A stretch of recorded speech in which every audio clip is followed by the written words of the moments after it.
Hello students, in this video I am going to tell you about the hormonal control of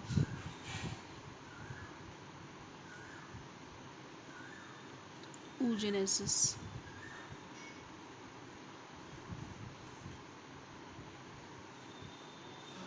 So, in response to production of GnRH or do you remember what is the full form of GnRH? That is gonadotropin releasing hormone. Anterior pituitary secretes two hormones, that is LH and FSH, that is follicle stimulating hormone and luteinizing hormone.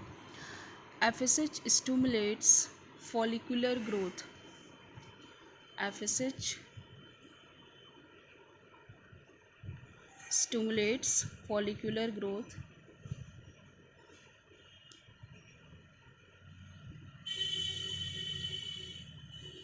and maturation of oocyte.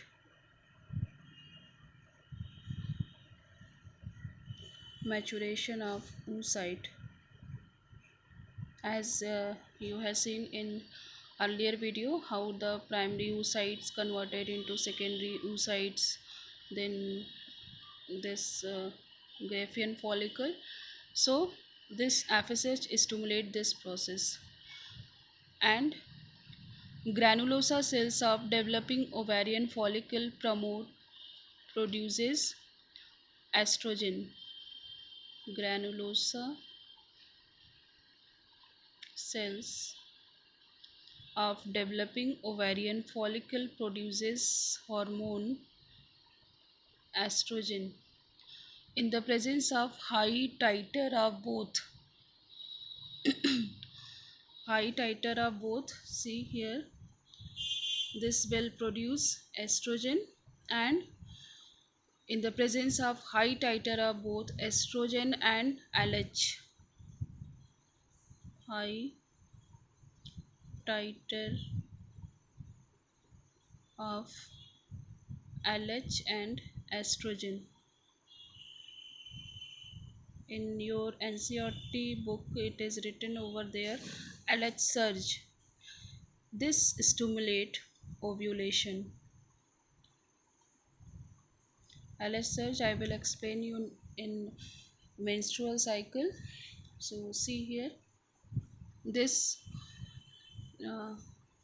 FSH, that is follicle, this stimulate follicular growth and maturation of oocyte, and this high titer of LH and estrogen, this will stimulate the process of ovulation, and high concentration of estrogen inhibits secretion of both FSH and GnRH.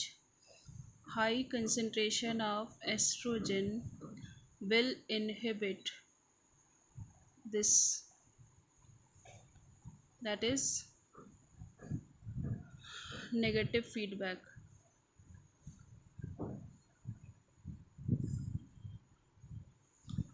So it will inhibit the secretion of both FSH and GnRH. So this is negative feedback control.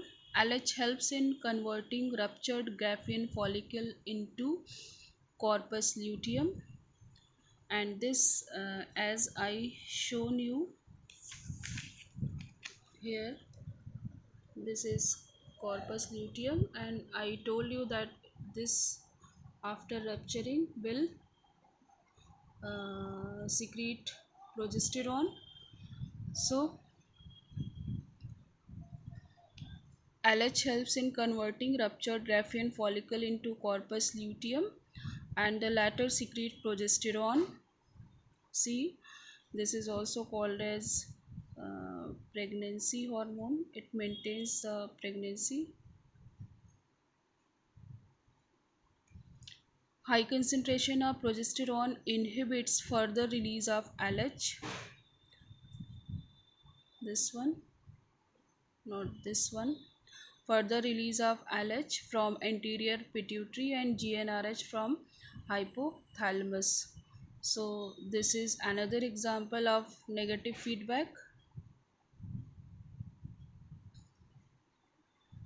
So high concentration of estrogen will inhibit the secretion of FSH and GnRH, and high concentration of progesterone will inhibit the secretion of LH and GnRH. So this is another example of negative feedback. And this, as I told you, this is pregnancy hormone. So it will maintains the activity of uterus uh, the whole time of parturition and delivery of the baby. So this is all about the hormonal control of oogenesis.